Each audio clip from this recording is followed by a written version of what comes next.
2026-27 ఆర్థిక సంవత్సరంలో జీడీపీ వృద్ధి 6.8 నుంచి 7.2% మధ్య ఉంటుందని కేంద్రం అంచనా వేసింది.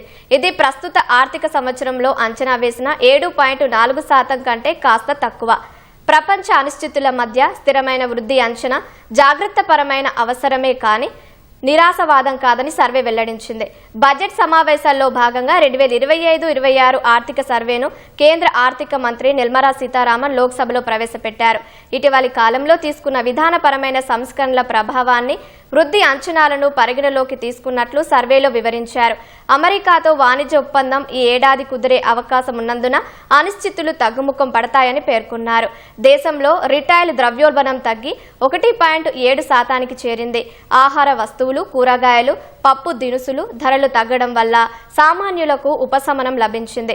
భారత ఆర్థిక వ్యవస్థకు వెన్నుముకగా నిలిచిన సేవారంగం 2025-26 ఆర్థిక సంవత్సరం మొదటి భాగంలో 9.3% వృద్ధిని నమోదు చేసింది. సాఫ్ట్వేర్ ఎగుమతులు, జీసీసీలు ఇందులో కీలక పాత్రలు పోషించాయి. తయారీ రంగంలో పురోగతి వల్ల పారిశ్రామిక వృద్ధి 7.0% పెరిగింది. వర్షపాతం అనుకూలించడంతో వ్యవసాయం, అనుబంధ రంగాలు 3.1% వృద్ధిని సాధించవచ్చని అంచనా. జనవరి 16, 2026 నాటికి భారత విదేశీ మారక నిల్వలు $701.4 బిలియన్ పెరిగాయి. ఇది సుమారు 11 నెలల దిగుమతులకు సరిపోతుంది.